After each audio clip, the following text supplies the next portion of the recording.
Sur Herbert West, qui fut mon ami à l'université et dans la vie d'après, je ne puis parler sans une extrême terreur, pas tant à cause des circonstances sinistres de sa récente disparition que de la nature même des travaux auxquels il consacra sa vie.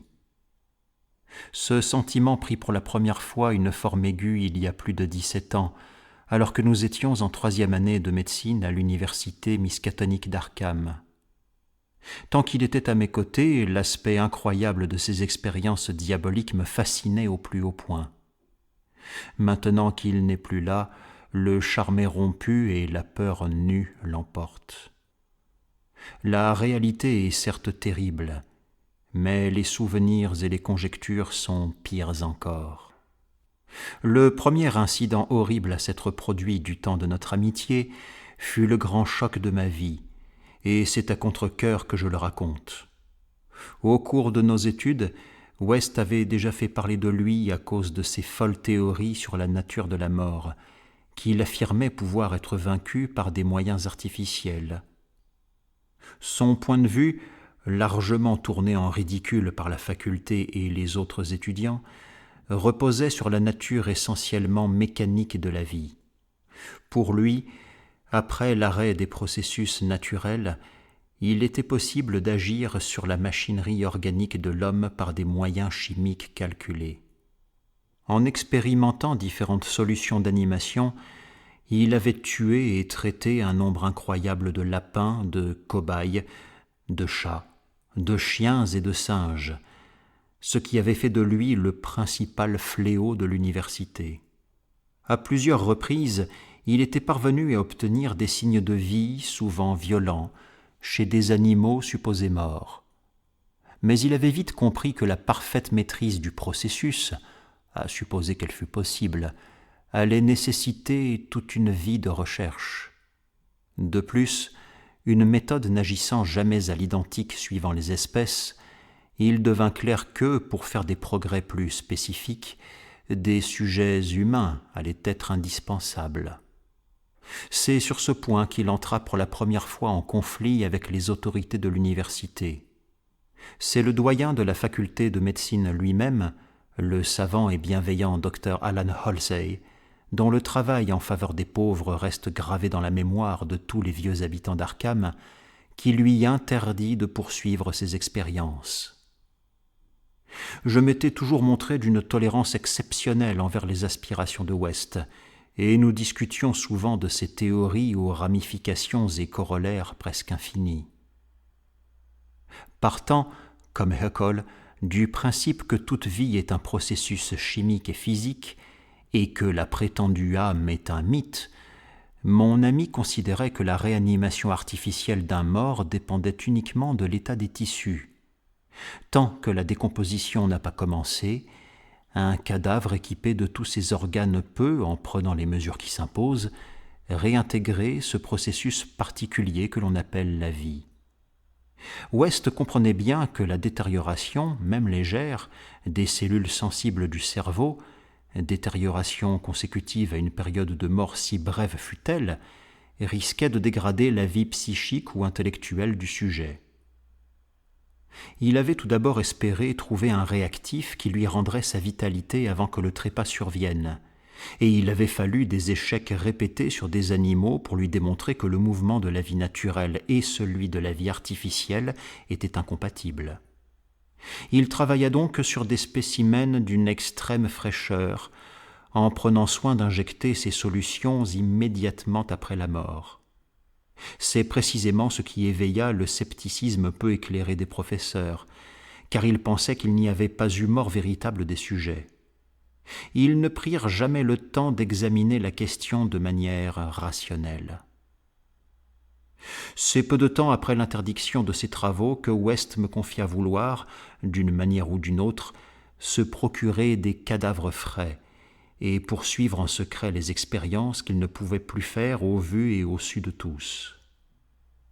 Il était assez effrayant de l'écouter m'expliquer les méthodes préconisées, car à l'université, nous ne nous étions jamais procuré de spécimens anatomiques par nos propres moyens. Chaque fois que la morgue était dans l'incapacité de fournir, deux noirs du voisinage se chargeaient de dégoter le nécessaire. On ne leur posait quasiment jamais de questions. À l'époque, West était un jeune gringalet lunetteux, aux traits fins. Il avait les cheveux blonds, les yeux bleu clair et la voix douce. Aussi trouvais-je étrange de l'entendre s'appesantir sur les mérites relatifs du cimetière de Christ Church et de la fosse commune. Presque tous les cadavres enterrés à Christ Church étaient embaumés, ce qui ne convenait évidemment pas pour les recherches de West. Je l'assistais déjà avec assiduité et fascination, et l'aidais dans toutes ses décisions, non seulement concernant l'approvisionnement encore, mais aussi à propos de l'endroit qui conviendrait à notre sinistre besogne. C'est moi qui eus l'idée d'investir la ferme abandonnée des Chapman, derrière Meadow Hill, au rez-de-chaussée de laquelle nous installâmes une salle d'opération et un laboratoire pourvu de rideaux sombres pour cacher nos activités nocturnes. Aucune route ne passait à proximité du bâtiment, et il n'y avait pas d'autre maison en vue. Et cependant, il nous fallait rester prudents, car si des promeneurs solitaires venaient à répandre la rumeur que l'on voyait de drôles de lumières à la ferme, ce serait un désastre pour nous.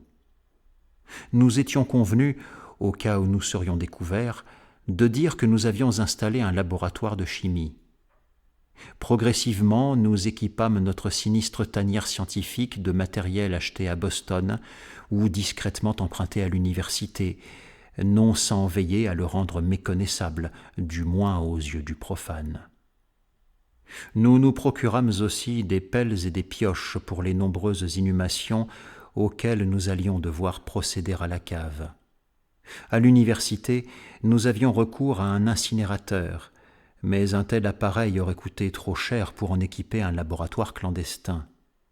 Les cadavres étaient un problème constant, même lorsqu'il s'agissait des petits corps de cobayes que West utilisait pour ses petites expériences secrètes dans la chambre qu'il occupait à la pension.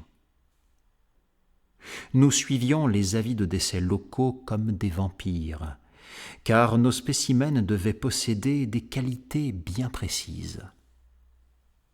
Nous voulions des corps enterrés peu de temps après leur trépas et n'ayant subi aucun traitement de conservation.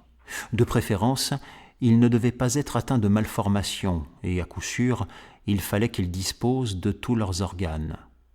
Notre meilleur espoir résidait dans les victimes d'accidents.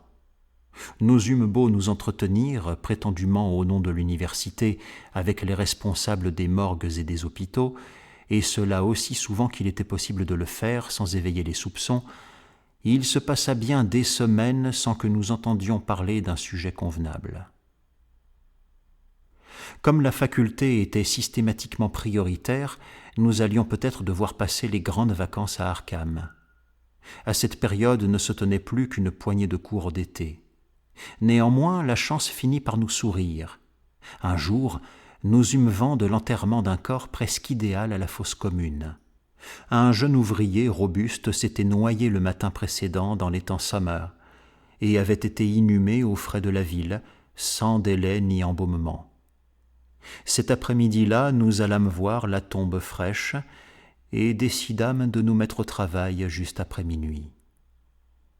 C'est à une tâche bien répugnante que nous nous attelâmes aux petites heures noires, même si, à ce moment, nous n'éprouvions pas encore pour les cimetières l'horreur particulière que les événements allaient finir par provoquer en nous. Nous prîmes des pelles et des lanternes à huile, car si l'on fabriquait déjà des torches électriques, elles n'étaient pas aussi efficaces que les lampes à tungstène d'aujourd'hui. Si nous avions été artistes et non scientifiques, nous aurions pu voir de la poésie dans l'horrible tâche. Mais l'exhumation fut lente et sordide, et nous fûmes contents lorsque nos pelles heurtèrent du bois. Une fois le cercueil de pain complètement découvert, West descendit, retira le couvercle, puis traîna le corps hors de sa boîte avant de le soulever. Je me baissai pour hisser le cadavre, puis nous fîmes de notre mieux pour remettre le lieu dans l'état où nous l'avions trouvé. Tout cela nous rendit assez nerveux, en particulier la silhouette raide et le visage vide de notre premier trophée. Toutefois, nous parvînmes à effacer toute trace de notre visite. Dès que la dernière pelletée de terre fut aplanie, nous mîmes le spécimen dans un sac de toile et partîmes pour la vieille ferme Chapman, derrière Meadow Hill. Sur une table de dissection improvisée, à la lumière d'une puissante lampe à acétylène, le spécimen n'avait rien d'un fantôme. C'avait été un jeune homme vigoureux, apparemment sans imagination, un plébéien sain, large d'épaules, aux yeux gris et aux cheveux bruns, un animal en bonne santé mais dénué de subtilité psychologique, ayant possédé la plus simple et la plus saine des physiologies. Désormais, avec ses yeux fermés, il semblait plus endormi que mort, même si mon ami le soumit à un test savant qui ne laissa aucun doute sur son état.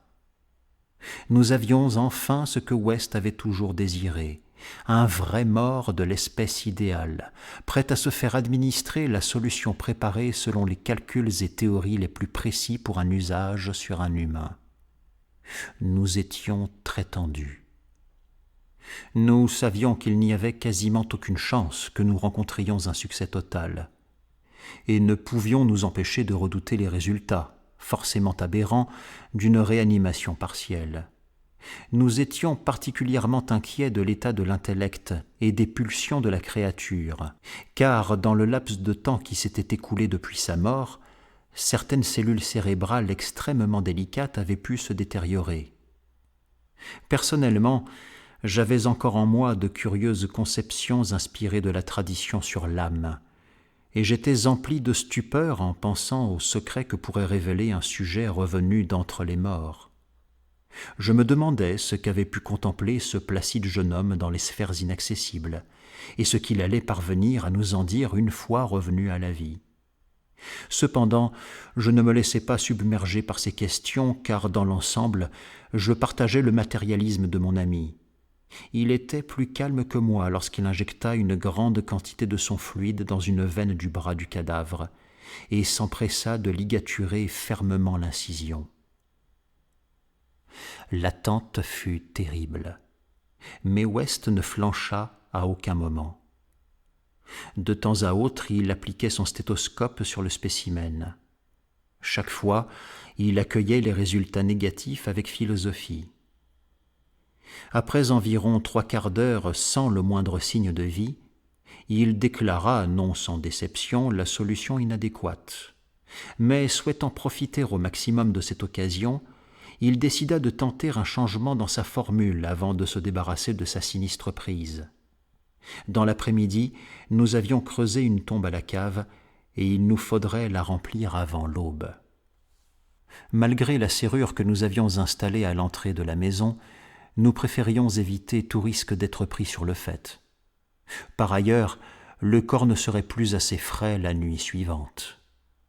Emportons donc notre unique lampe à acétylène dans le laboratoire adjacent, nous laissâmes notre invité silencieux sur sa table dans le noir et employâmes toute notre énergie à confectionner une nouvelle solution. West supervisa le pesage et les mesures avec une attention presque fanatique. L'horrible événement survint de manière soudaine et totalement inattendue.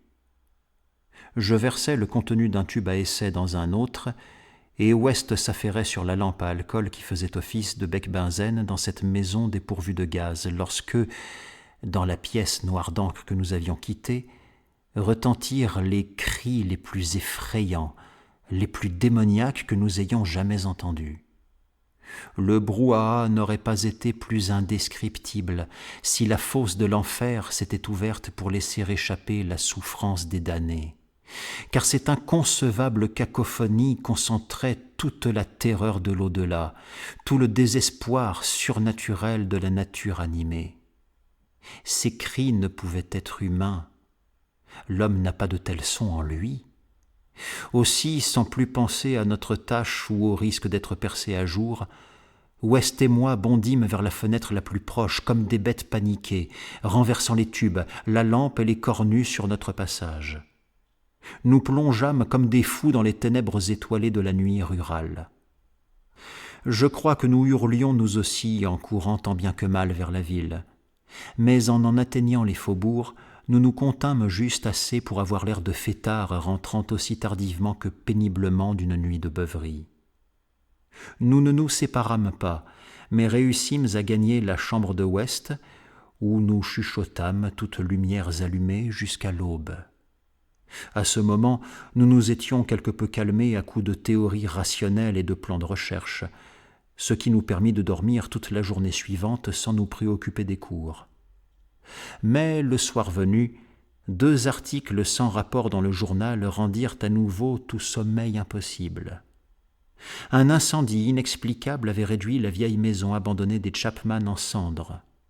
Cela nous parut logique, étant donné que nous avions renversé une lampe. L'autre nouvelle concernait la fosse commune. Quelqu'un avait vainement essayé d'ouvrir une tombe récente en labourant la terre avec les ongles, sans l'aide d'une pelle. Cette fois, nous ne comprenions pas, car nous avions pris grand soin d'aplanir le tumulus. Au cours des 17 années qui suivirent, West regarda souvent par-dessus son épaule, en affirmant avoir entendu des pas derrière lui. Et aujourd'hui, il n'est plus là.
Jamais je n'oublierai cet été horrible d'il y a 16 ans, où, tel un éphrite néfaste sorti des fosses d'Iblis, la typhoïde rôdait, prédatrice, dans les rues d'Arkham.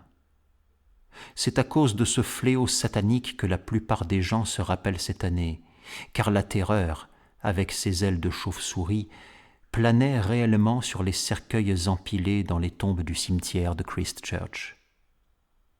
Et pourtant, en ce qui me concerne, cette époque est synonyme d'une horreur plus grande encore, une horreur dont moi seul connais la nature, maintenant qu'Herbert West a disparu. West et moi suivions des cours d'été à la faculté de médecine de l'université Miskatonic pour notre cursus de 3e cycle, et mon ami avait acquis une célébrité certaine à cause de ses expériences visant à faire revivre les morts. Suite au massacre scientifique d'innombrables petits animaux, ces sinistres travaux avaient officiellement cessé sur ordre de notre doyen sceptique, le docteur Alan Halsey. Mais West avait poursuivi certaines expériences dans le secret de sa minable chambre de pension, et par une nuit aussi terrible qu'inoubliable, avait arraché un corps humain à sa tombe de la fosse commune pour l'emporter dans une ferme abandonnée derrière Meadow Hill. Je vécus cette odieuse expérience à ses côtés, et je le vis donc injecter dans les veines inertes l'élixir dont il pensait qu'il devait, dans une certaine mesure, redémarrer les processus chimiques et physiques de la vie. Cela s'était terminé d'horrible manière, dans un effroyable délire que nous en vînmes à attribuer à nos nerfs surmenés. Et par la suite, West ne put jamais se débarrasser de la sensation exaspérante qu'il était suivi, voire pourchassé. Le corps n'était pas assez frais. Or, il est évident que, pour retrouver des attributs mentaux normaux, un sujet doit être particulièrement frais. L'incendie de la vieille maison nous avait empêchés d'enterrer le cadavre. Nous aurions pourtant préféré le savoir sous terre. Après cette expérience, West avait mis ses travaux entre parenthèses pendant quelque temps, mais lorsque, petit à petit, il fut de nouveau gagné par le zèle du scientifique né, il recommença à harceler la faculté en exigeant qu'on lui prête la salle de dissection et des cadavres humains frais pour ses travaux, qu'il estimait de la plus haute importance. Cependant, ces suppliques restèrent vaines, car le docteur Halsey était inflexible, et les autres professeurs approuvaient tous la décision de leur chef. Dans la théorie radicale de la réanimation, il ne voyait que les divagations immatures d'un jeune exalté, dont la frêle silhouette, les cheveux blonds, les yeux bleus et les lunettes ne laissaient pas soupçonner la froide puissance mentale, anormale et presque diabolique. Je le revois encore tel qu'il était alors, et cela me fait frissonner. Si son visage s'est fait plus sévère, jamais il n'a vieilli. Et maintenant, suite à l'incident de Sefton, West a disparu.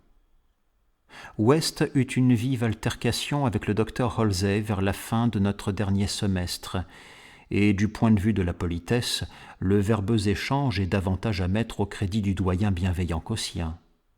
Il estimait qu'on le retardait aussi inutilement qu'irrationnellement dans un travail de la plus haute importance, un travail qu'il pourrait évidemment mener à bien au cours des années suivantes, mais qu'il souhaitait commencer tant qu'il bénéficiait des exceptionnelles ressources de la faculté.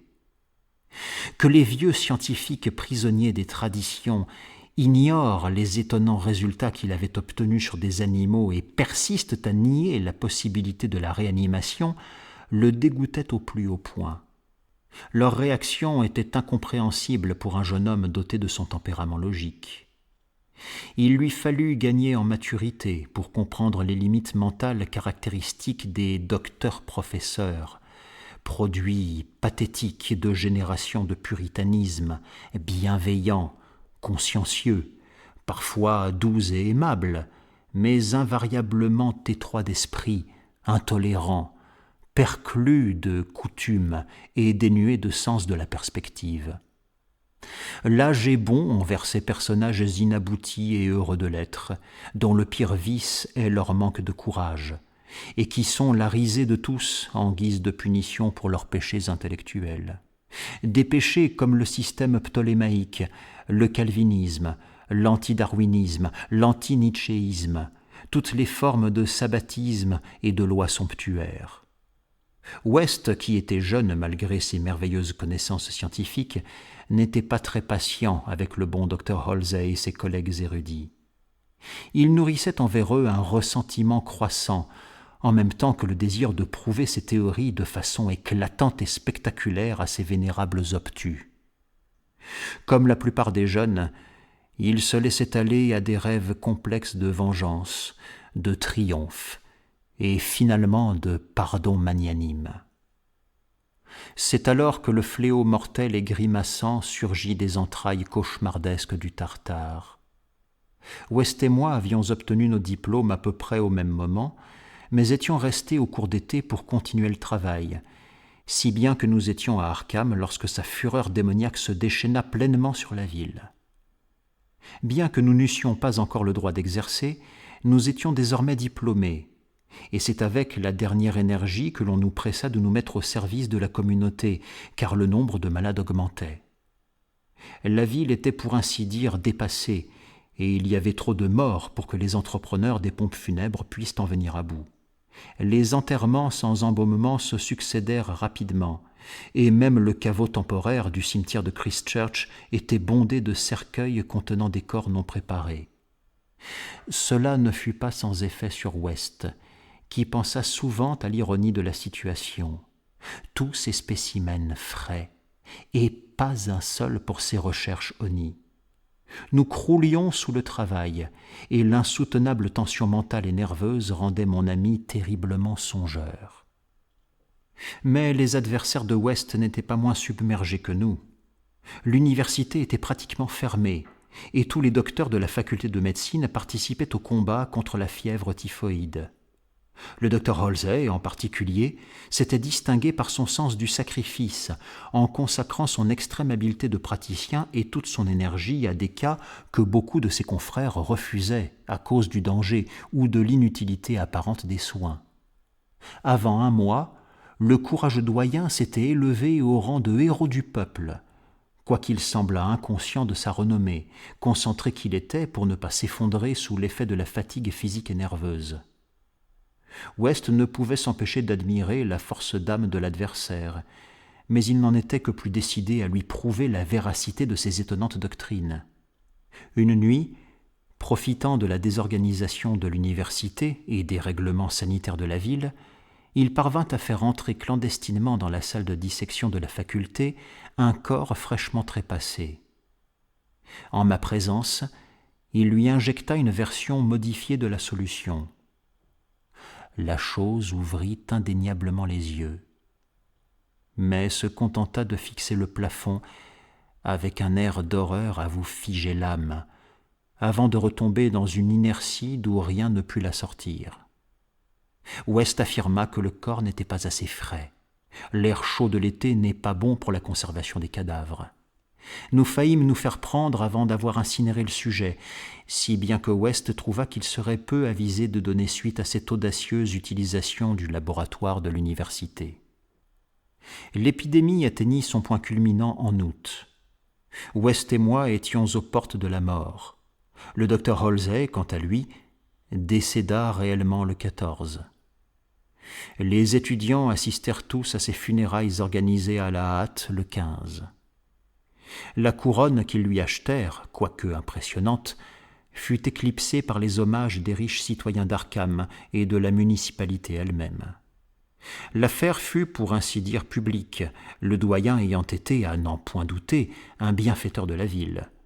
Après l'inhumation, nous étions tous assez déprimés. Nous passâmes donc l'après-midi au bar de la Commercial House, où West, bien qu'ébranlé par la mort de son principal opposant, nous glaça les sangs en nous reparlant de ses fameuses théories. À mesure que la soirée approchait, la plupart des étudiants rentrèrent chez eux ou partirent vaquer à leurs occupations. Mais West me persuada de l'aider à profiter de la nuit. Sa logeuse nous vit arriver vers 2 heures du matin avec un troisième homme entre nous. Elle dit à son mari qu'à l'évidence, nous avions bien mangé et bien bu. Apparemment, la cariâtre matrone avait raison, car aux alentours de 3 heures, la maison tout entière fut réveillée par des cris en provenance de la chambre de West, et en défonçant la porte, les gens nous découvrirent tous les deux étendus sur le tapis taché de sang, inconscients, battus, griffés et meurtris, parmi les débris des éprouvettes et instruments de West. Seule une fenêtre ouverte permettait de deviner ce qu'il était advenu de notre agresseur, et beaucoup se demandèrent dans quel état on le retrouverait après l'impressionnant saut d'un étage qu'il avait dû faire sur le gazon. Il y avait d'étranges vêtements dans la pièce. Cependant, West, lorsqu'il reprit conscience, affirma qu'il n'appartenait pas à l'étranger, mais qu'il s'agissait de spécimens rassemblés pour faire des analyses bactériologiques dans le cadre de recherches sur la transmission des maladies à germes. Il donna l'ordre de les brûler dès que possible dans la grande cheminée. À la police, nous déclarâmes tous deux ignorer l'identité de notre compagnon nocturne. West expliqua nerveusement qu'il s'agissait d'un sympathique inconnu rencontré dans quelque bar du centre-ville. Nous nous étions bien amusés, et ni West ni moi ne désirions que l'on pourchasse notre pugnace compagnon. Cette même nuit vit le début de la seconde plaie qui frappa Arkham, mais qui, à mon avis, éclipsa la première. Le cimetière de Christchurch fut le théâtre d'un meurtre horrible. Un veilleur de nuit avait été griffé à mort d'une manière qui non seulement était trop atroce pour être décrite, mais jetait de plus un doute sur le fait que l'acte ait pu être perpétré par un humain. On avait vu la victime en vie bien après minuit, et c'est seulement à l'aube que l'on découvrit l'effroyable crime. Le directeur d'un cirque installé dans la ville voisine de Bolton fut interrogé, mais jura qu'aucune de ces bêtes ne s'était échappée de sa cage. Ceux qui trouvèrent le corps remarquèrent une traînée de sang menant au caveau temporaire, où une petite flaque rouge stagnait sur le béton, juste devant le portail. La piste se poursuivait, plus ténue, en direction des bois, mais elle ne tarda pas à disparaître. La nuit suivante, des diables dansaient sur les toits d'Arkham, et le vent poussait des hurlements, empreints d'une démence surnaturelle. Dans la ville enfiévrée s'était glissée une malédiction dont certains disaient qu'elle était pire que l'épidémie, et à propos de laquelle il se murmurait qu'il s'agissait de la personnification de l'âme démonique du fléau. Une chose innommable pénétra dans 8 maisons, et sema une mort écarlate dans son sillage. En tout, le monstre silencieux et sadique laissa derrière lui 17 corps mutilés et informes. Quelques personnes qui l'avaient entreaperçu dans l'obscurité racontaient que la créature anthropomorphe était blanche et ressemblait à un singe difforme. Elle n'avait pas laissé intacts tous ceux qu'elle avait attaqués, car elle avait eu faim. Elle avait fait 14 morts. 3 victimes se trouvaient dans des maisons frappées par la maladie et étaient déjà décédées à son arrivée. La 3e nuit, des équipes de recherche menées par la police échaudée capturèrent le monstre dans une maison de Crane Street, près du campus de l'université Miskatonic. La battue avait été soigneusement organisée, les volontaires restant en contact téléphonique. Et quand quelqu'un dans le quartier de l'université avait affirmé avoir entendu gratter derrière des volets fermés, la nasse se referma vite. Grâce à l'alerte générale et aux précautions qui furent prises, on ne déplora que 2 nouvelles victimes, et la capture se fit sans gros dégâts. En fin de compte, c'était une balle, non mortelle, qui arrêta la créature. On se dépêcha de la transporter à l'hôpital local dans l'excitation et le dégoût généraux. Car il s'agissait d'un homme. C'était incontestable, malgré son regard écœurant, ses caractères et son mutisme simiesque, et sa sauvagerie démoniaque. On pansa à sa blessure, puis on l'envoya à l'asile psychiatrique de Sefton, où l'individu passa 16 ans à se cogner la tête sur les murs capitonnés d'une cellule, jusqu'au récent incident qui le vit s'évader dans des circonstances que la plupart des gens préfèrent taire. Pour les enquêteurs d'Arkham, le plus répugnant fut de découvrir, en nettoyant le visage du monstre, qu'il ressemblait à une caricature étonnamment ressemblante du martyr que la ville avait enterré 3 jours à peine auparavant. Feu le docteur Alan Halsey, bienfaiteur public et doyen de la faculté de médecine de l'université Miskatonic. Le dégoût et l'horreur atteignirent leur comble chez Herbert West, aujourd'hui disparu, et chez moi. Ce soir, je frissonne en y repensant. Je frissonne plus encore que ce matin-là, quand West grommela entre ses pansements. Bon sang, il n'était pas tout à fait assez frais.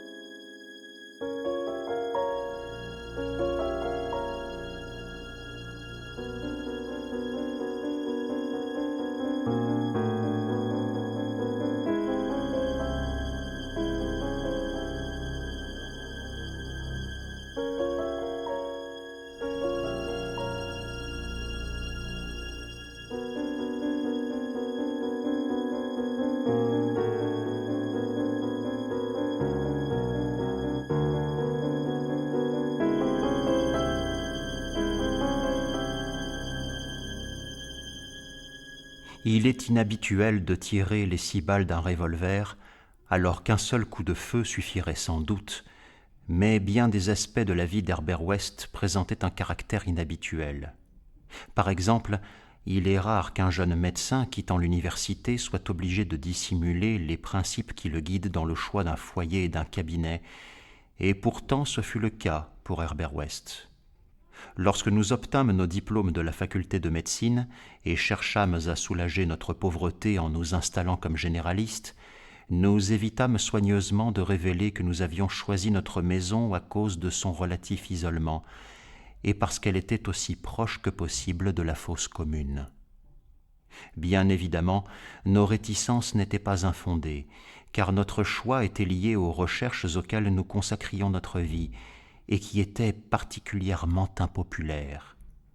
Extérieurement, nous étions de simples médecins, mais sous la surface se cachaient des objectifs bien plus ambitieux et terribles, car au cœur de l'existence d'Herbert West se trouvait une quête dans les royaumes noirs et interdits de l'inconnu, quête qui, du moins l'espérait-il, lui permettrait de découvrir le secret de la vie et de rendre l'animation perpétuelle à l'argile froide des cimetières. Pareille quête exige des matériaux particuliers, notamment des cadavres frais. Et qui ne veut pas être à court de ce genre de matériaux se doit de vivre discrètement et à proximité d'une fosse commune. J'avais rencontré West à l'université et avais été le seul à montrer de l'intérêt pour ces répugnantes expériences. J'en étais peu à peu venu à être son inséparable assistant, et maintenant que nous étions sortis de l'université, il nous fallait rester ensemble. S'il était difficile de trouver des débouchés pour 2 médecins associés, l'université joua de son influence pour nous obtenir un cabinet à Bolton, ville industrielle voisine d'Arkham. Les filatures de laine peignées de Bolton sont les plus importantes de la vallée du Miskatonic, et leurs employés polyglottes ne sont pas les patients que préfèrent les médecins des environs. Nous choisîmes notre maison avec grand soin, et nous décidâmes enfin pour un cottage assez délabré presque au bout de Pond Street, à bonne distance du premier voisin et séparé de la fosse commune locale par une simple prairie, elle-même traversée par une étroite résurgence de la forêt assez dense qui s'étend au nord. Nous aurions préféré que la distance fût moins grande, mais impossible de se procurer de maisons plus proches sans aller de l'autre côté de la fosse commune, ce qui nous aurait éloignés du quartier industriel. Cependant, nous n'avions pas trop à nous plaindre, car personne n'habitait entre nous et notre sinistre source d'approvisionnement. Il fallait certes marcher un peu, mais nous pourrions traîner nos spécimens muets sans être dérangés.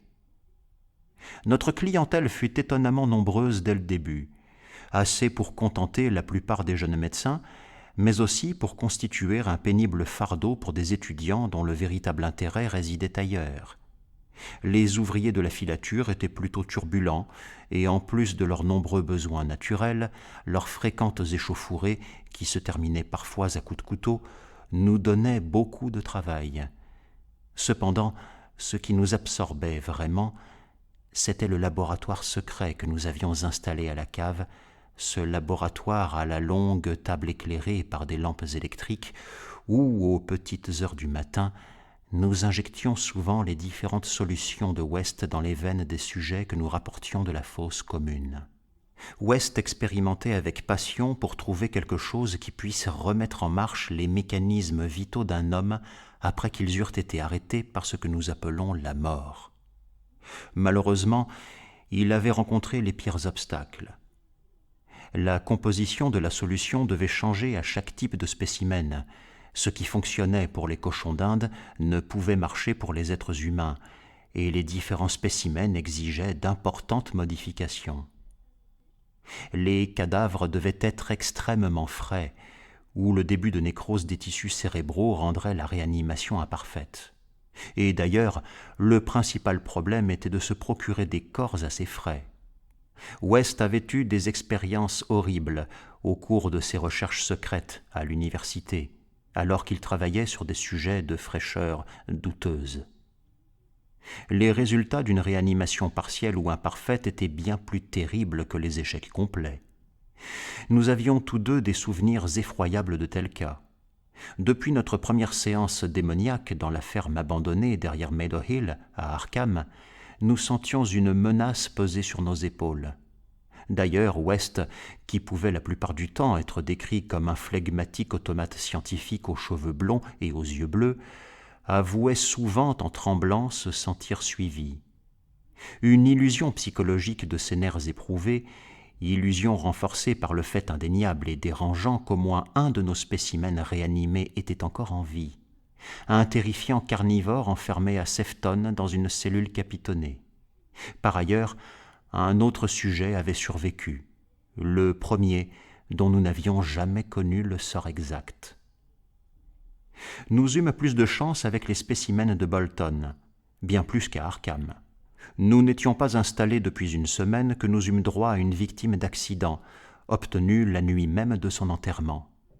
Elle ouvrit des yeux à l'expression étonnamment rationnelle, avant que la solution cesse de faire effet. La victime avait perdu un bras. Si elle avait été en parfait état, peut-être aurions-nous eu plus de succès. Entre ce moment et le mois de janvier suivant, nous nous procurâmes 3 autres corps.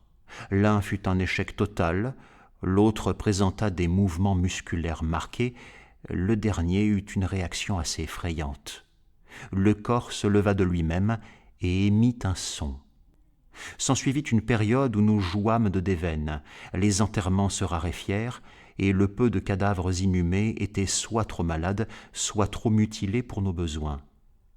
Nous continuâmes néanmoins de nous tenir méthodiquement au courant de tous les décès et de leurs circonstances. Une nuit de mars, cependant, nous obtînmes sans nous y attendre un spécimen qui ne venait pas de la fosse commune.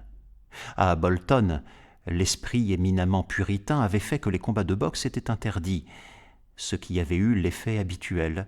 Les rencontres clandestines et mal encadrées entre ouvriers de la filature étaient monnaie courante, et il arrivait même que des professionnels à la petite semaine soient invités. En cette nuit de fin d'hiver s'était tenu un match de ce genre, qui s'était logiquement soldé par un résultat désastreux. 2 Polonais timorés étaient venus nous voir en murmurant des suppliques incohérentes. Nous devions nous occuper en secret d'un patient qui se trouvait dans un état désespéré. Nous les suivîmes jusqu'à une grange abandonnée où les vestiges effrayés d'une foule d'étrangers regardaient une silhouette noire qui gisait en silence sur le sol. Le match avait opposé Kid O'Brien, un balourd pris de tremblements suite à la tournure des événements et dont le nez crochu n'avait rien d'irlandais, et Buck Robin, dit la fumée de Harlem. Le noir avait fini KO, et un rapide examen nous permit de conclure qu'il le resterait jusqu'à la fin de ses jours. C'était une créature détestable aux faux airs de gorille, avec des bras si longs que je ne pus m'empêcher de les appeler des pattes avant, et un visage qui évoquait les innommables secrets du Congo et le battement du tam-tam sous une lune mystérieuse. Son corps avait sans doute paru plus laid encore de son vivant, mais le monde recèle tant de laideur. La foule pitoyable était apeurée, car elle ignorait le sort que la justice lui réserverait si l'on n'étouffait pas l'affaire. Les gens furent donc reconnaissants à West lorsque, en dépit de mes frissons involontaires, il proposa de se débarrasser discrètement de la chose, pour une raison que je ne connaissais que trop bien. La lune éclairait un paysage sans neige. Cependant, nous habillâmes le sujet et l'emportâmes entre nous à travers les rues et prés des airs, tout comme nous avions transporté un autre corps par une horrible nuit à Arkham. Nous arrivâmes chez nous par le champ de derrière, entrâmes par la porte arrière, descendîmes le spécimen à la cave et le préparâmes pour l'expérience habituelle. Bien que nous eussions calculé nos déplacements de manière à éviter le seul agent qui patrouillait dans le secteur, nous ressentions une peur déraisonnée à l'idée que la police nous surprenne. Le résultat fut tout sauf impressionnant.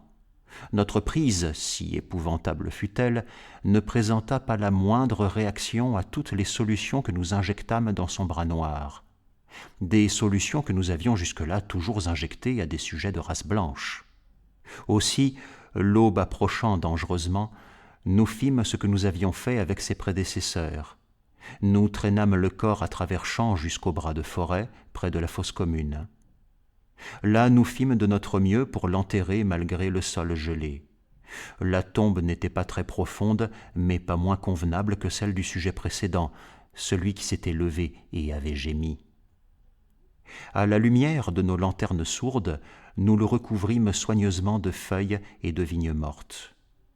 Nous étions à peu près sûrs que la police ne le trouverait jamais dans une forêt si sombre et dense. Le lendemain, ma peur des autorités s'accentua, un patient nous ayant fait part de rumeurs concernant un combat secret qui s'était soldé par la mort d'un homme. West avait un autre motif d'inquiétude, car on l'avait appelé dans l'après-midi pour un cas qui s'était terminé de façon très alarmante. Une Italienne avait sombré dans l'hystérie suite à la disparition de son enfant, un garçon de 5 ans qui s'était éloigné le matin et n'était pas rentré dîner. La mère présentait des symptômes hautement inquiétants dans la mesure où elle avait toujours eu le cœur fragile. Comme ce n'était pas la première fois que le gamin disparaissait, la crise de cette femme était totalement injustifiée. Mais les paysans italiens sont excessivement superstitieux, et la patiente semblait aussi effrayée par des présages que par des faits. Elle était morte vers 7 heures du soir. Son mari, pris de folie, avait fait une scène effroyable de violence, allant même jusqu'à essayer de tuer West, à qui il reprochait de ne pas avoir sauvé son épouse. Des amis l'avaient retenu lorsqu'il avait sorti un poignard, pendant que West filait au son de ses cris inhumains, de ses jurons et de ses promesses de vengeance. Dans son chagrin, l'homme paraissait avoir oublié son fils, que l'on n'avait toujours pas retrouvé alors que la nuit tombait. On envisagea de fouiller les bois, mais la plupart des amis de la famille devaient s'occuper de la morte et de calmer son mari. Dans l'ensemble, la tension nerveuse avait dû être terrible pour West. La crainte de la police et de l'Italien fou pesait lourdement sur nos épaules. Nous nous couchâmes vers 11 heures, mais je ne dormis pas bien. Les forces de l'ordre étaient étonnamment nombreuses pour une ville aussi petite que Bolton. Aussi ne pouvais-je m'empêcher de redouter les conséquences si l'enquête sur l'affaire de la nuit précédente remontait jusqu'à nous. Cela pourrait se solder par la fin de notre cabinet et peut-être par la prison pour West et moi. Je n'aimais pas du tout les rumeurs qui couraient à propos de ce combat. Après que l'horloge sonna 3 heures, la lumière de la lune me gêna. Au lieu de me lever pour baisser le store, je me retournai dans mon lit. C'est alors que j'entendis un grattement insistant à la porte de derrière. Je restai immobile et un peu interdit, mais West ne tarda pas à venir frapper à ma porte. Il était en robe de chambre et pantoufles, et tenait un revolver et une torche électrique. En voyant l'arme, je conclus qu'il pensait davantage à l'Italien fou qu'à la police. « Nous ferions mieux d'y aller ensemble, » murmura-t-il. « Il ne servirait à rien de ne pas répondre, d'autant que c'est peut-être impatient. C'est bien dans le genre de ces idiots d'essayer d'entrer par derrière. » Nous descendîmes donc l'escalier à pas de loup, notre crainte à moitié justifiée, mais venant pour l'autre moitié de l'atmosphère étrange des petites heures de la nuit. Notre visiteur continuait de secouer la porte, mais un peu plus fort qu'avant. Lorsque nous parvînmes à destination, je la déverrouillai en silence, puis l'ouvris à la volée. Et lorsque les rayons de la lune nous révélèrent la silhouette de l'intrus, West commit un acte insolite. Bien que cela risquât, à l'évidence, d'attirer l'attention et les forces de police tant redoutées, ce qui heureusement ne se produisit pas grâce au relatif isolement de notre maison, mon ami déchargea brusquement, intempestivement et sans nécessité les 6 balles de son revolver sur notre visiteur nocturne. Car ce visiteur n'était ni italien ni de la police. Sur la lune spectrale se détachait hideusement une gigantesque chose difforme qui n'a sa place que dans les cauchemars. Un revenant noir d'encre, aux yeux vitreux, qui se tenait pour ainsi dire à 4 pattes et était couvert de moisissures, de feuilles, de vignes, souillé de sang coagulé, et avait entre ses dents luisantes un terrible objet cylindrique, blanc-neige, qui se terminait par une toute petite main.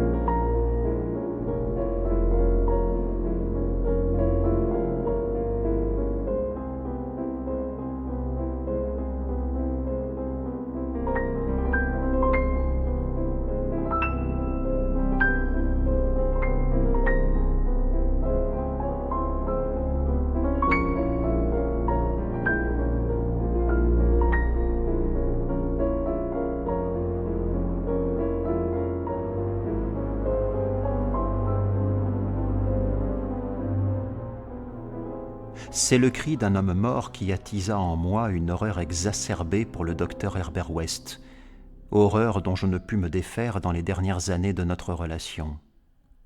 Il est naturel que le cri d'un mort, occurrence aussi déplaisante qu'extraordinaire, suscite de la répulsion. Mais j'avais l'habitude de ce genre d'expérience, et c'est donc une circonstance particulière qui fut la cause de mon état d'esprit. De plus, comme je l'ai déjà dit, ce n'est pas du mort lui-même que j'eus peur. Les centres d'intérêt scientifique d'Herbert West, dont j'étais l'associé et l'assistant, dépassaient de loin ce que l'on avait coutume de rencontrer chez un médecin de village. C'est pourquoi, en installant son cabinet à Bolton, il avait choisi une maison isolée à proximité de la fosse commune. Pour dire les choses crûment, West était exclusivement absorbé par l'étude secrète des phénomènes de la vie et de son interruption, ce qui l'amenait à réanimer les morts en leur injectant une solution tonifiante. Pour ces sinistres expériences, il était nécessaire de disposer de cadavres humains particulièrement frais.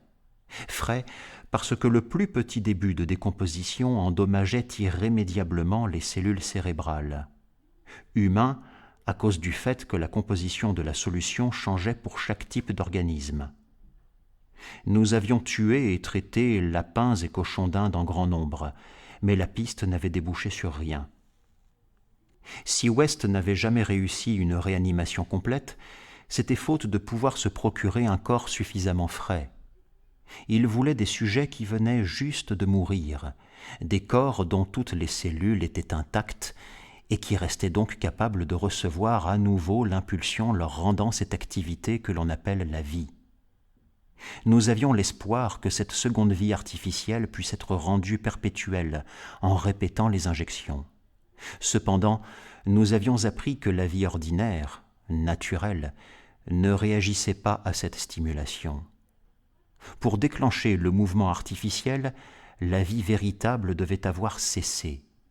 Les spécimens devaient être de première fraîcheur, mais bel et bien morts. Cette quête incroyable avait commencé alors que West et moi étions étudiants de médecine à l'université Miskatonic, à Arkham. Nous venions alors de comprendre pour la première fois que la vie est de nature purement mécanique. C'était 7 ans auparavant, mais West, depuis lors, n'avait pour ainsi dire pas vieilli d'un jour. Ce petit blond à lunettes, rasé de près, avait la voix douce. Et seul un reflet occasionnel dans ses yeux bleus froids trahissait son fanatisme croissant, le durcissement de son caractère sous l'effet de ses terribles recherches. Nos expériences s'étaient souvent avérées horribles au plus haut point à cause de réanimations imparfaites, la galvanisation des masses inertes extirpées à l'argile des cimetières ne déclenchant, malgré les changements apportés à la formule, qu'un mouvement morbide, contre nature et dénué de dessein intelligent. Un sujet avait émis un cri à fendre l'âme, un autre s'était brusquement levé, nous avait assommés et avait causé des dégâts avant d'être placé derrière les barreaux d'un asile. Un troisième, une répugnante monstruosité à la peau noire, après avoir réussi à s'extraire de sa tombe peu profonde, avait commis l'irréparable. West avait dû l'abattre. Faute de corps assez frais pour faire preuve d'un minimum de raison à leur réveil, nous n'avions pu créer que d'indicibles horreurs. Il était inquiétant de penser qu'un de nos monstres, voire deux, était encore en vie.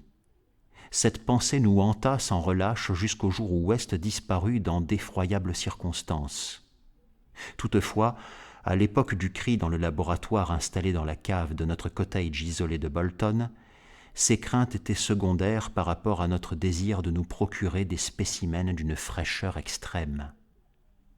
West était plus avide que moi, et il me semblait presque le voir observer avec une sorte de convoitise tout être vivant doté d'une très bonne santé.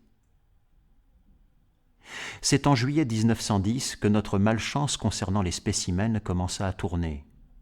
J'avais rendu une longue visite à mes parents, dans l'Illinois, et à mon retour, je trouvai West dans un état d'exaltation singulier. Il avait en toute vraisemblance résolu, m'apprit-il avec excitation, la question de la fraîcheur, en s'attelant au problème suivant un angle entièrement inédit, celui de la conservation artificielle. Sachant qu'il travaillait sur un nouveau procédé d'embaumement hautement inhabituel, je ne fus pas surpris de la tournure favorable des événements.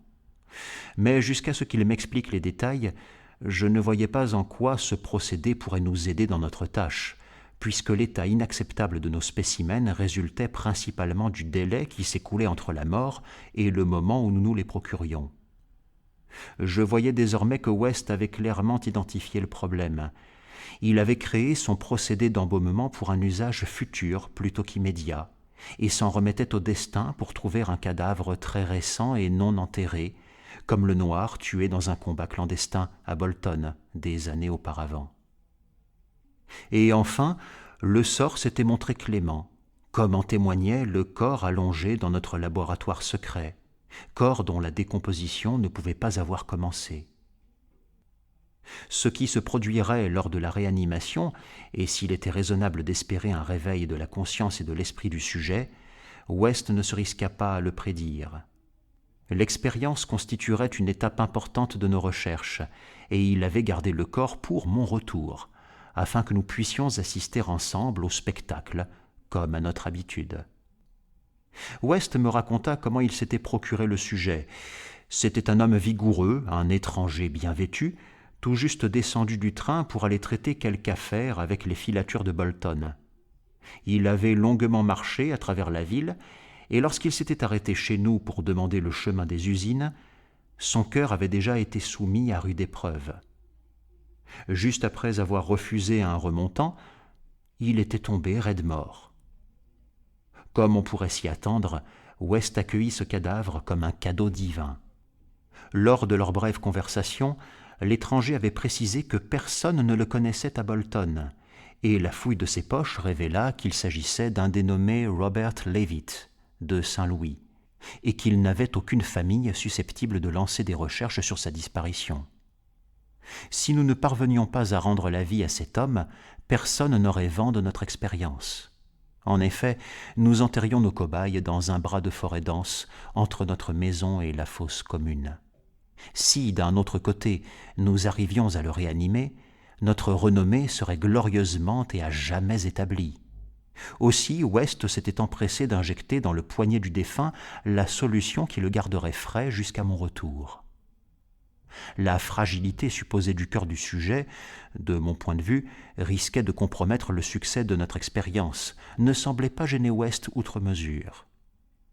Il espérait enfin obtenir ce qui lui avait toujours échappé, une étincelle de raison et, pourquoi pas, une créature vivante normale. Ainsi, la nuit du 18 juillet 1910, Herbert West et moi contemplions, dans le laboratoire de la cave, une silhouette blême et silencieuse à la lumière éblouissante du projecteur fixé au plafond. Le procédé d'embaumement s'était révélé prodigieusement efficace, car, alors que je fixais un regard fasciné sur le corps robuste, qui était resté allongé là 2 semaines sans être gagné par la rigidité cadavérique, je ne pus m'empêcher de demander à West si le sujet était bien mort. Il me l'assura sans hésiter, en me rappelant qu'il n'injectait jamais la solution de réanimation sans avoir effectué au préalable un test soigneux de l'état du spécimen, la moindre trace de vie résiduelle empêchant la formule de fonctionner. En regardant West s'atteler aux étapes préliminaires de l'expérience, je fus impressionné par la nouvelle procédure, d'une complexité telle qu'il ne pouvait se fier à une main moins précise que la sienne. M'interdisant de toucher le corps, il commença par injecter une première solution dans le poignet, juste à côté de l'endroit où il l'avait piqué pour l'embaumer. Il m'expliqua que ce produit avait pour but de neutraliser le liquide de conservation et de rendre au corps un état de relaxation normal, afin que la solution de réanimation puisse accomplir librement son œuvre. Un peu plus tard, lorsqu'un changement sembla se produire dans les membres, agité d'un léger tremblement, West pressa violemment une sorte d'oreiller sur le visage agité de spasmes et le maintint en place jusqu'à ce que le cadavre se tienne immobile, prêt pour notre tentative de réanimation. L'exalté blême effectua encore pour la forme quelques tests visant à s'assurer de l'absence totale de vie, puis s'écartant, satisfait, Il injecta enfin dans le bras gauche une quantité soigneusement mesurée de l'élixir vital, qu'il avait préparé dans l'après-midi avec plus de soin que nous n'en avions jamais mis depuis l'époque de nos premiers tâtonnements universitaires. Je ne saurais décrire l'anxiété follement haletante avec laquelle nous attendions la réaction de ce premier spécimen réellement frais, le seul dont nous pouvions raisonnablement espérer qu'il s'exprime de manière rationnelle, voire qu'il nous raconte ce qu'il avait vu de l'autre côté de l'abîme insondable. West, en bon matérialiste, ne croyait pas à l'âme et attribuait tous les mécanismes de la conscience à des phénomènes physiques. Aussi n'attendait-il aucune révélation sur les secrets hideux des gouffres et cavernes de par-delà les frontières de la mort. Si je n'étais pas totalement opposé à son point de vue en théorie, j'avais de vagues restants de croyances primitives héritées de mes ancêtres. Je ne pouvais donc m'empêcher de jeter des coups d'œil au corps avec un mélange d'émerveillement et d'appréhension. Par ailleurs, je ne parvenais pas à oublier cet atroce hurlement inhumain que nous avions entendu la nuit de notre première expérience dans la ferme abandonnée d'Arkham. Il s'était passé très peu de temps lorsque je vis que la tentative ne serait pas un échec complet. Les joues, jusque-là blanches comme de la craie, prirent des couleurs, qui se répandirent sous la barbe blonde de 3 jours curieusement longue. West, qui avait la main sur le pouls du poignet gauche, m'adressa soudain un hochement de tête significatif.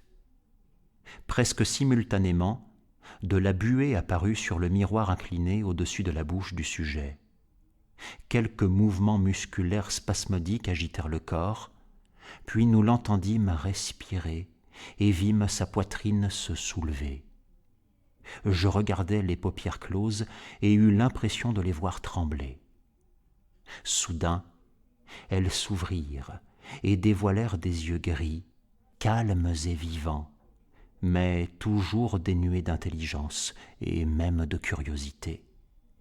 Pris d'une inspiration incompréhensible, je chuchotais des questions aux oreilles rougissantes, des questions sur d'éventuels souvenirs d'autres mondes. La terreur qui me frappa ensuite me les fit oublier, mais je crois que la dernière, que je répétais, était « Où étiez-vous » Je ne sais toujours pas si je reçus une réponse, car aucun son ne sortit de la bouche bien dessinée du sujet. Mais ce dont je suis sûr, c'est que sur le moment, j'étais persuadé d'avoir vu ses lèvres fines remuer en silence pour former des syllabes donnant les mots « seulement maintenant », à supposer qu'ils aient la moindre signification un tant soit peu pertinente. Encore une fois, en cet instant, j'exultais, car j'étais convaincu que nous avions atteint notre grand objectif. Pour la première fois, un cadavre réanimé avait distinctement prononcé des mots dictés par la raison. Dans les secondes qui suivirent, le triomphe ne fit aucun doute. La solution avait vraiment accompli, ne fût-ce que temporairement, sa mission visant à rendre la vie et son esprit rationnel à un mort. Mais ce triomphe s'accompagna du pire sentiment d'horreur que j'eusse éprouvé, non pas à l'égard de la chose qui parlait, mais de l'acte dont j'avais été le témoin et de cet homme à qui j'étais professionnellement lié. Car ce corps particulièrement frais, recouvrant enfin toute sa conscience, se mit à se débattre, les yeux dilatés d'effroi par le souvenir de la dernière minute qu'il avait passée sur terre, et tendit frénétiquement les bras comme s'il se battait pour sa vie. Il s'effondra alors soudain, sombrant pour la seconde et dernière fois dans l'inconscience, non sans avoir poussé ce cri dont l'écho résonnera à jamais dans mon cerveau endolori. « À l'aide! Ne m'approche pas! Espèce de démon aux cheveux filasses! Ne me touche pas avec ta sale aiguille !»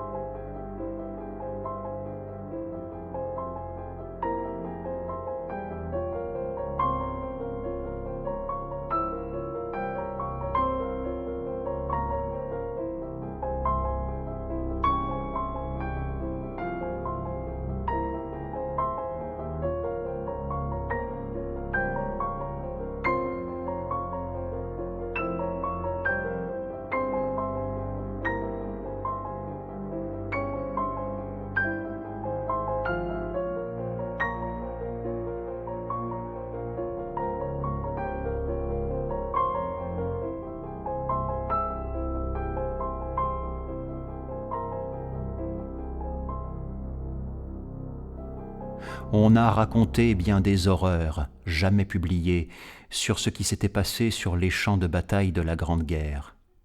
Certaines m'ont donné des malaises, d'autres une nausée épouvantable, et d'autres encore m'ont fait frissonner de peur et m'ont poussé à me retourner dans le noir.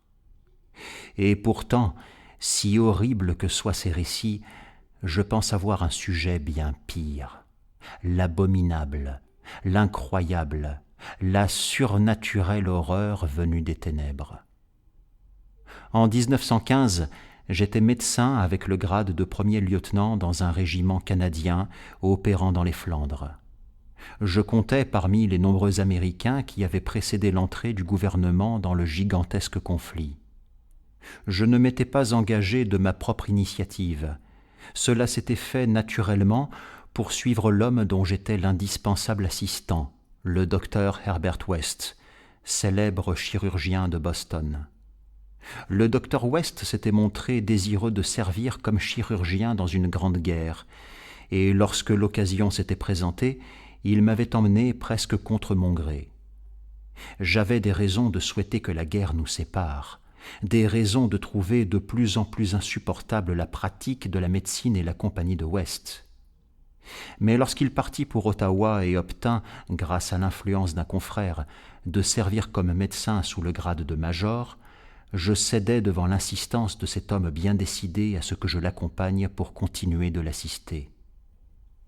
Quand je dis que le docteur West était désireux de partir à la guerre, je ne sous-entends pas qu'il était d'un naturel belliqueux, ni même qu'il avait le moindre désir de défendre la civilisation. Ce blondinet aux yeux bleus et à lunettes avait toujours été une machine intellectuelle.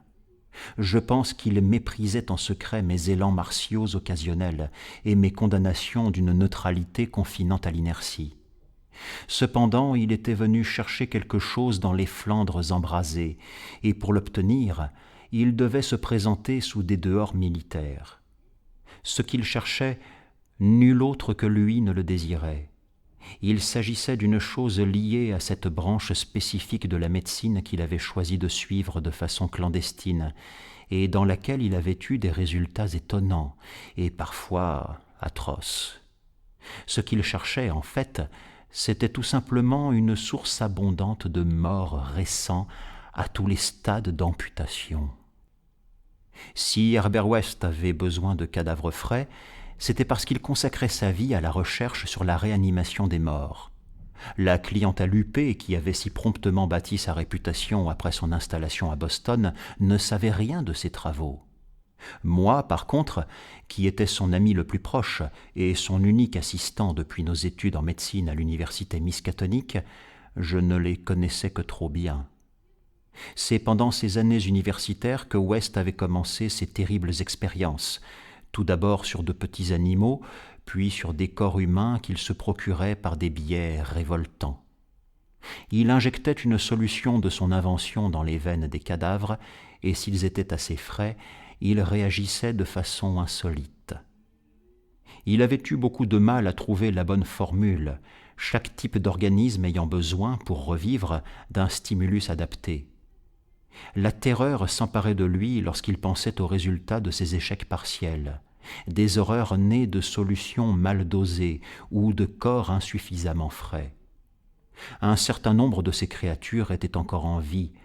L'une d'elles était enfermée à l'asile, tandis que d'autres s'étaient évaporées dans la nature.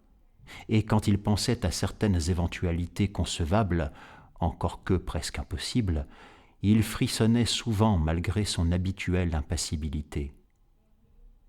West avait vite découvert qu'une fraîcheur totale était absolument indispensable pour qu'un spécimen soit utile, et avait donc eu recours à d'effroyables expédients contre nature pour se procurer des cadavres. À l'université, puis pendant les premières années d'exercice de notre profession dans la ville industrielle de Bolton, j'éprouvais surtout pour lui de l'admiration, voire de la fascination. Mais à mesure que ses méthodes s'étaient faites plus audacieuses, je m'étais mis à ressentir une peur tenaillante. Je n'aimais pas la manière qu'il avait de lorgner les individus en bonne santé. Et surtout, lors d'une séance cauchemardesque dans le laboratoire installé à la cave, j'avais appris qu'il s'était procuré un spécimen vivant. Pour la première fois, West avait réussi à réveiller la pensée rationnelle chez un cadavre, et ce succès, remporté au prix d'un acte répugnant, l'avait rendu totalement insensible. Je n'ose parler des méthodes qu'il employa au cours des 5 années qui suivirent. Seule la peur me poussa à rester auprès de lui, et j'assistais à des scènes qu'il est humainement impossible de décrire. J'en vins progressivement à trouver Herbert West encore plus horrible que ses actes. Je compris que le zèle scientifique, jadis bien fondé, qu'il avait mis à prolonger la vie, avait peu à peu dégénéré en curiosité morbide et sinistre, en attrait secret pour le pittoresque de la mort. Son intérêt s'était changé en dépendance perverse et infernale à l'égard de l'anormal le plus repoussant, le plus malsain. Il exultait en silence devant des monstruosités artificielles qui auraient fait mourir de peur et de dégoût la plupart des hommes sains d'esprit. Derrière une façade d'intellectuel impassible, il était devenu le Baudelaire minutieux de l'expérimentation physique, l'Héliogabale languide de la tombe. Il faisait face aux dangers sans broncher, commettait des crimes sans s'en émouvoir. Je pense qu'il atteignit son apogée quand il fut prouvé que l'on pouvait relancer la vie rationnelle. Il chercha alors de nouveaux mondes à conquérir en menant des expériences sur la réanimation de parties détachées du corps. Il avait des conceptions originales, voire délirantes, sur les propriétés vitales indépendantes des cellules organiques et des tissus nerveux séparés de leur système physiologique naturel, et avait obtenu d'atroces résultats préliminaires sous forme de tissus artificiellement nourris, obtenus à partir des œufs, couvés presque à terme, de quelque indescriptible reptile tropical. Il était extrêmement impatient de tirer au clair 2 questions d'ordre biologique. D'abord, un quelconque degré de conscience et d'action rationnelle était-il possible en l'absence de cerveau, en partant de la moelle épinière et des différents centres nerveux? Ensuite, existait-il quelque lien éthéré, intangible, distinct des cellules matérielles, reliant les parties chirurgicalement séparées de ce qui avait auparavant formé un seul et même organisme vivant? Toutes ces recherches exigeaient des réserves prodigieuses de chair humaine fraîchement abattue, et c'est pourquoi Herbert West s'était engagé dans la Grande Guerre. L'indicible événement cauchemardesque se produisit à minuit, fin mars 1915, dans un hôpital de campagne à Saint-Éloi, derrière les lignes. Encore maintenant, je me demande s'il ne s'agissait pas tout simplement d'un rêve délirant. West disposait d'un laboratoire privé dans une salle à l'est de l'édifice provisoire qui ressemblait à une grange. Pour l'obtenir, il avait prétendu chercher de nouvelles méthodes radicales pour le traitement de mutilations échappant jusque-là au pouvoir de la médecine. Il y travaillait tel un boucher au milieu de son équipement sanguinolent. Jamais je ne m'habituais à la légèreté avec laquelle il traitait et entreposait ses sujets. Il lui arrivait parfois d'accomplir des prodiges de chirurgie pour les soldats, mais ses plaisirs premiers étaient d'une espèce beaucoup moins publique et philanthropique, et il lui fallait souvent expliquer des bruits qui paraissaient insolites, y compris dans cette Babel des damnés, notamment les coups de revolver fréquents qui, s'ils n'avaient rien d'étonnant sur un champ de bataille, l'étaient beaucoup plus dans l'enceinte d'un hôpital.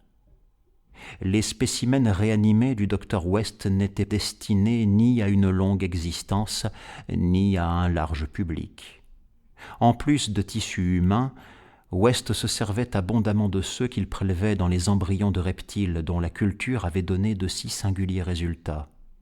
Ces tissus-ci étaient plus efficaces que les chairs humaines pour maintenir en vie des fragments sans organes, et c'est donc à cette culture que mon ami consacrait désormais le plus clair de son temps. L'incubation se faisait dans un recoin sombre du laboratoire, dans une grosse cuve posée sur un étrange brûleur. La cuve débordait de matière reptilienne qui gonflait hideusement sous l'effet de la multiplication cellulaire. Cette nuit-là, nous eûmes un splendide spécimen, un homme d'une grande force physique et d'une intelligence telle qu'il ne pouvait que posséder un système nerveux sensible. Ironie du sort, il s'agissait de l'officier qui avait aidé West à s'engager et qui aurait dû être notre partenaire. D'ailleurs, il avait jadis passé quelque temps à étudier en secret la théorie de la réanimation sous l'égide de West. Le major Eric Mowland Clapham Lee, titulaire d'une Distinguished Service Order, était le plus grand chirurgien de notre division. Quand le quartier général avait eu vent de terribles combats, on l'avait hâtivement affecté au secteur de Saint-Éloi. Son avion, piloté par l'intrépide lieutenant Ronald Hill, avait été abattu juste au-dessus de sa destination. La chute avait été spectaculaire et terrible.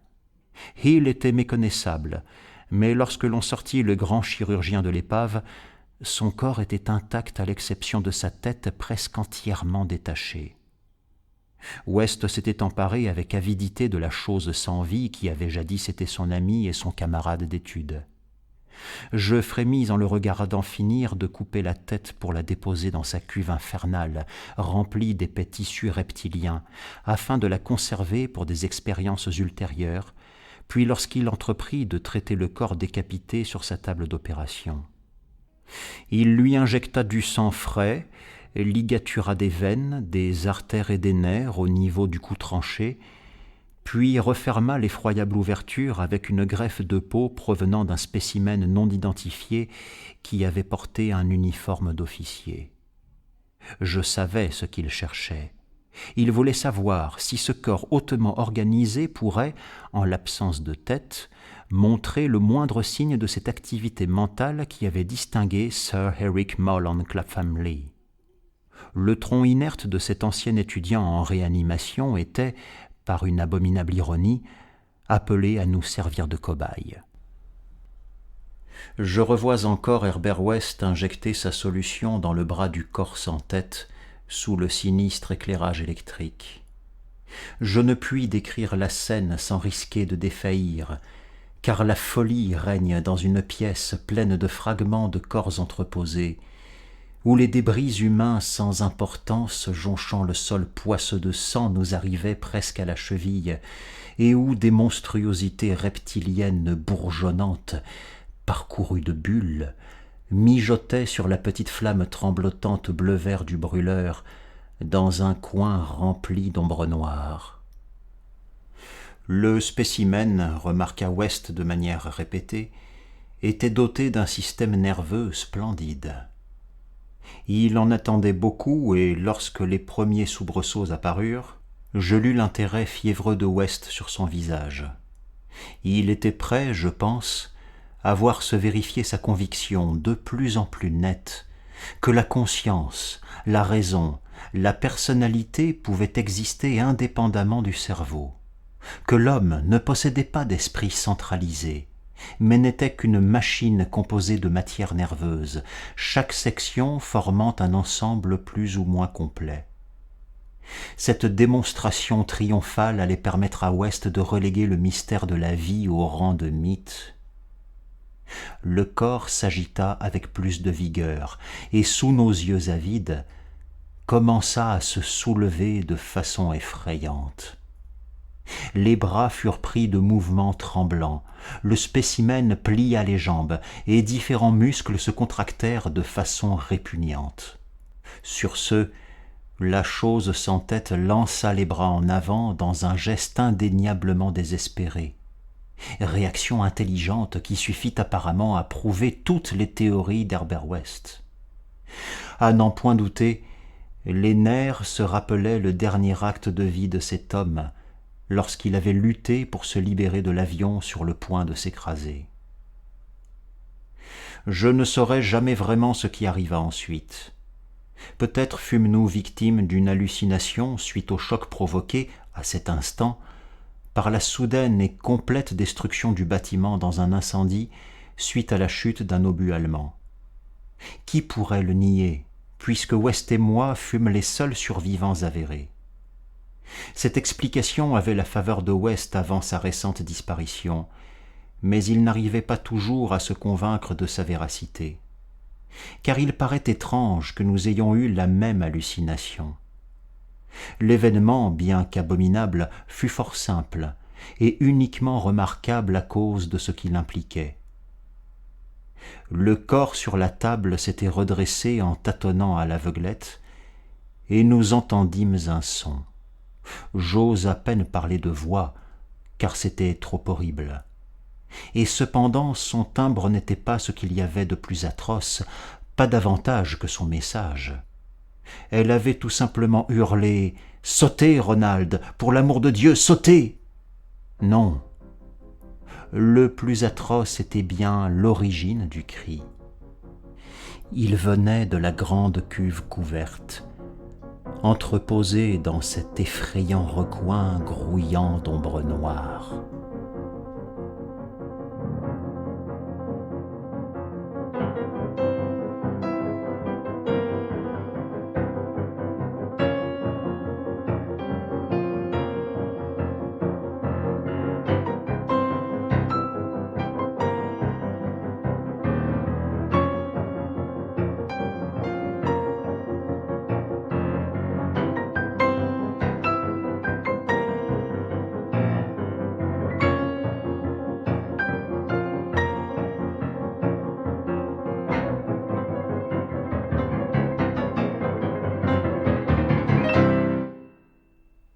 Lorsque le docteur Herbert West a disparu il y a 1 an, la police de Boston m'a longuement interrogé.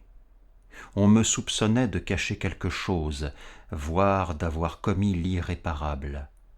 Mais je ne pouvais leur révéler la vérité, car ils ne m'auraient pas cru. Bien entendu, les inspecteurs savaient que West s'était livré à des activités dépassant l'imagination des gens normaux. Ces atroces expérimentations sur la réanimation de cadavres avaient pris trop d'ampleur pour pouvoir rester totalement secrètes. Mais la catastrophe finale, dévastatrice, comporte des éléments fantasmatiques et démoniaques qui me font douter de la réalité de ce que j'ai vu. J'étais l'ami le plus proche de West et son unique assistant. Nous nous étions rencontrés des années plus tôt à la faculté de médecine, et j'avais été dès le début dans le secret de ces terribles recherches. Au fil du temps, il s'était efforcé de perfectionner une solution qui, une fois injectée dans les veines d'un mort récent, devait ramener ce dernier à la vie. Une tâche qui nécessitait des cadavres frais en abondance et, par conséquent, nous poussait à des expédients contre nature. Mais les produits de certaines de ces expériences, d'effroyables masses de chair morte qui, une fois réveillées, restaient atrocement aveugles et décérébrées, étaient encore plus effarants. De tels résultats constituaient la norme, car pour réanimer l'esprit, il fallait travailler sur des spécimens d'une fraîcheur absolue, dont les fragiles cellules cérébrales n'avaient pas encore commencé à se décomposer. Ce besoin de cadavres particulièrement frais avait causé la perte morale de West. Ils étaient si difficiles à trouver qu'un terrible jour il en était venu à se procurer un sujet encore vivant et en bonne santé. Une lutte, une seringue et un alcaloïde puissant l'avaient transformé en un cadavre tout frais, et l'expérience avait réussi pendant un moment bref mais mémorable. Cependant, West en était ressorti avec l'âme endurcie et insensible, et avec des yeux froids qui, parfois, lorgnaient d'un air atrocement calculateur les gens au cerveau particulièrement sensible et au physique particulièrement vigoureux. Vers la fin, je ressentis moi-même une forte peur, car West commençait à me regarder de la même manière. Les gens ne paraissaient pas remarquer ces coups d'œil, mais il sentait mon effroi, et après sa disparition, mon état d'esprit servit à étayer les soupçons les plus absurdes. West, en réalité, avait plus peur que moi, dans la mesure où ses abominables recherches le contraignaient à vivre dans la clandestinité et l'amenaient à redouter le plus petit début d'ombre. Ses craintes étaient liées en partie à la police, mais parfois sa nervosité était plus profonde et nébuleuse, et concernait certaines choses indescriptibles dans lesquelles il avait injecté une vie morbide et qu'il n'avait pas vu mourir par la suite. Ces expériences se terminaient généralement à coups de revolver, mais à quelques reprises, il ne s'était pas montré assez rapide. Il avait eu le cas du premier spécimen, dans la tombe duquel on avait découvert plus tard des traces de griffures, et aussi le corps d'un professeur d'Arkham, qui s'était livré à des actes de cannibalisme avant d'être capturé et jeté, sans qu'on l'eût identifié, dans une cellule de l'asile de Sefton, où il passa 16 ans à se frapper la tête contre les murs. Il est beaucoup plus difficile de parler de la plupart des autres cas ayant survécu, car dans les dernières années, le zèle scientifique de West avait dégénéré en manie improbable et malsaine, si bien qu'il avait consacré ses talents à rendre la vie non pas à des corps humains entiers, mais à des parties détachées ou reliées à des tissus organiques non humains. Au moment de sa disparition, les choses avaient pris un tour franchement écœurant, au point qu'il me serait impossible de coucher, même de manière allusive, ces expériences par écrit. La Grande Guerre, au cours de laquelle nous servimes tous deux comme chirurgiens, ne fit qu'intensifier ce travers de West. Ce qui me fait qualifier la peur de West de nébuleuse, c'est principalement sa nature complexe. Elle venait en partie du fait qu'il avait connaissance de l'existence de ces monstres innommables, mais aussi de ce qu'ils risquaient de lui faire du mal dans certaines circonstances. Leur disparition ajoutait à l'horreur de la situation. West connaissait le sort d'une seule de ses créations, la misérable créature enfermée à l'asile. Et puis il y avait une autre peur, plus subtile, une sensation tout à fait insolite résultant d'une curieuse expérience, alors que nous étions dans l'armée canadienne en 1915. West, au cours d'une violente bataille, avait réanimé le major Eric Morland Clapham Lee, titulaire d'une Distinguished Service Order, un confrère qui connaissait ses expériences et aurait pu les reproduire. La tête étant détachée du corps, nous eûmes l'occasion d'enquêter sur la quasi-intelligence du tronc. À l'instant où un obus allemand rasait le bâtiment, nous touchâmes au succès. Le tronc avait bougé de façon intelligente. Et si incroyable que cela puisse paraître, nous étions tous deux sûrs d'avoir entendu, idée répugnante, la tête coupée, posée dans un recoin sombre du laboratoire, émettre des sons articulés. D'une certaine manière, l'obus s'était montré clément en nous épargnant, mais West aurait voulu être certain que nous fussions les deux seuls survivants. Il lui arrivait de faire des conjectures effrayantes sur les actes possibles d'un médecin sans tête qui aurait le pouvoir de réanimer les morts. La dernière résidence de West se trouvait dans une vénérable et très élégante maison surplombant l'un des plus vieux cimetières de Boston. Il avait choisi cet endroit pour des raisons purement symboliques et avec un sens déroutant de l'esthétique. En effet, la plupart des tombes dataient de l'époque coloniale et ne présentaient donc que peu d'intérêt pour un scientifique recherchant des cadavres de première fraîcheur. Le laboratoire se trouvait dans un niveau creusé sous la cave par des ouvriers étrangers et était équipé d'un gigantesque incinérateur pour disposer de façon aussi discrète que totale des corps, complets ou incomplets, et des parodies synthétiques de corps résultant des sinistres expériences et des distractions sacrilèges du propriétaire. En creusant la cave, les ouvriers avaient découvert un mur extrêmement ancien, sans aucun doute relié à la vieille nécropole, mais trop profond pour communiquer avec aucune des sépultures connues. D'après ses calculs, West affirma qu'il devait s'agir de quelques chambres secrètes situées sous le caveau des Avril, où le dernier enterrement remontait à 1768. J'étais avec lui lorsqu'il étudia la paroi nitreuse et suintante mise à nu par les pelles et pioches des ouvriers, et m'était préparé aux macabres frissons qui accompagneraient la découverte de secrets sépulcraux plusieurs fois centenaires. Mais pour la première fois, une pusillanimité inédite eut raison de la curiosité naturelle de West, et il renia ses tendances de plus en plus perverses en ordonnant aux ouvriers de ne pas s'attaquer à ce mur, et même de le recouvrir de plâtre. Il demeura ainsi jusqu'à la nuit fatidique, une paroi parmi celles du laboratoire secret. Je parle de la décadence de West, mais je dois préciser qu'elle était purement mentale et intangible. Extérieurement, il resta le même jusqu'à la fin. Calme, froid, blond fluet aux yeux bleus et à lunettes qui avaient gardé l'air jeune malgré les années et la peur. Il paraissait toujours détendu, même lorsqu'il se retournait en pensant à la tombe ouverte à coups de griffes, et même quand il avait à l'esprit la créature carnivore qui rongeait et martelait les barreaux de sa cellule à Sefton. Pour Herbert West, le début de la fin arriva un soir dans notre bureau, alors qu'il partageait son attention entre les pages chiffonnées de son journal et moi. Un titre l'avait frappé.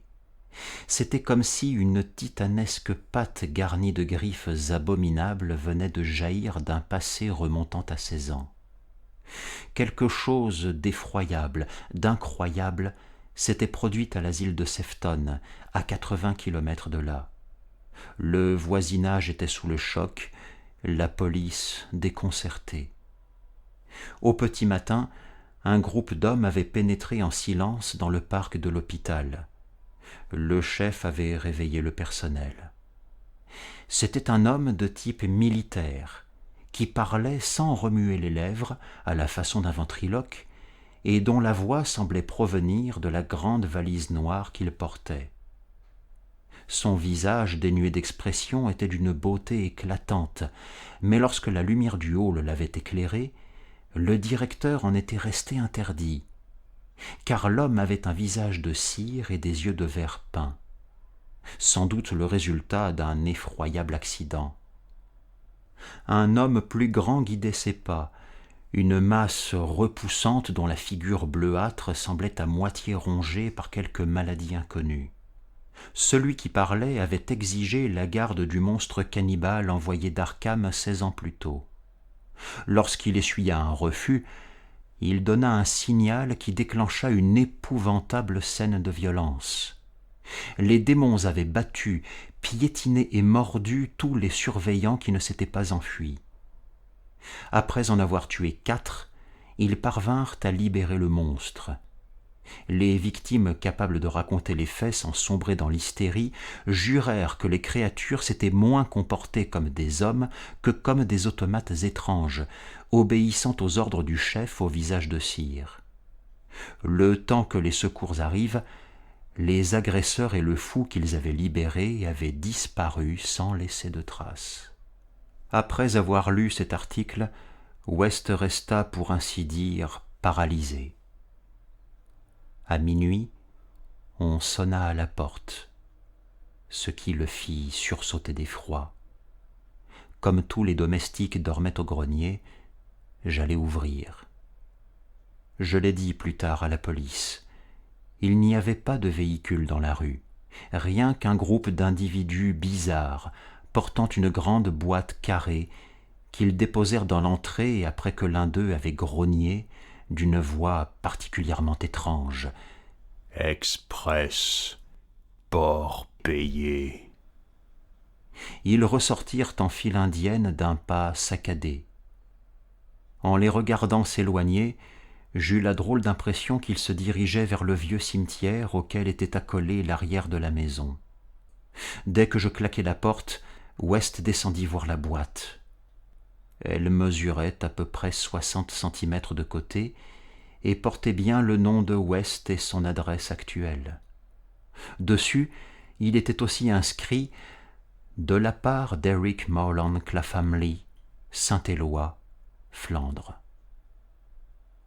6 ans plus tôt, dans les Flandres, un hôpital frappé par un obus s'était effondré sur le corps décapité mais réanimé du docteur Clapham Lee, et sur sa tête qui avait, nous avait-il semblé, émis des sons articulés. Malgré la tournure des événements, West garda son calme, ce qui le rendit d'autant plus sinistre. « C'est la fin, » dit-il précipitamment. « Mais incinérons ceci. » Nous descendîmes la chose au laboratoire, les sens en éveil. Je ne me rappelle plus beaucoup de détails, vous imaginez bien dans quel état d'esprit je me trouvais, Mais il est odieux de m'accuser d'avoir poussé West dans l'incinérateur. Nous y introduisîmes ensemble la boîte encore fermée, refermâmes la porte et mîmes l'appareil en marche. Et en fin de compte, aucun bruit ne sortit du colis. C'est West qui, le premier, vit le plâtre tomber du mur recouvert de la vieille tombe. J'allais prendre mes jambes à mon cou, mais il me retint. Je remarquai alors une petite ouverture noire, sentis un sinistre vent glacial et humais la puanteur de charnier des entrailles putréfiées de la terre. Sans qu'il y eût le moindre bruit, les lumières électriques s'éteignirent, et je vis se découper sur la phosphorescence du monde d'en bas une horde de créatures qui s'affairaient en silence, des êtres que seul un esprit fou, voire pis, aurait pu créer. Leur silhouette était humaine, semi-humaine, partiellement humaine ou totalement inhumaine. La horde était grotesquement hétérogène. Les créatures retiraient sans bruit, une à une, les pierres du mur séculaire. Puis, lorsque le trou fut assez grand, elles entrèrent dans le laboratoire en file indienne, précédées à grandes enjambées par un être à la belle tête de cire. Le chef était suivi d'une monstruosité aux yeux fous qui s'empara d'Herbert West. Ce dernier ne résista pas, ni n'émit le moindre son. Alors, toutes les créatures se jetèrent sur lui et le taillèrent en pièces sous mes yeux, puis emportèrent les morceaux dans cette crypte souterraine, royaume des abominations fabuleuses. C'est le chef à visage de cire et à uniforme d'officier canadien qui partit avec la tête de West. Lorsqu'il disparut, derrière ses lunettes, je vis pour la première fois une intense émotion briller dans ses yeux bleus. Les domestiques me trouvèrent sans connaissance le lendemain matin. Il n'y avait plus trace de West. L'incinérateur ne contenait plus que des cendres inidentifiables. Les enquêteurs m'interrogèrent, mais que puis-je dire ? Ils refusent de relier la tragédie de Sefton à l'affaire West. Il en va de même des hommes qui livrèrent la boîte et dont ils récusent l'existence. Quand je leur ai parlé de la crypte, ils m'ont montré le plâtre intact en s'esclaffant. Alors j'ai cessé de leur parler. Ils pensent que je suis soit fou, soit un meurtrier. Et sans doute suis-je fou. Mais je n'aurais pas sombré dans la démence si ces maudites légions d'outre-tombe n'avaient pas été aussi silencieuses.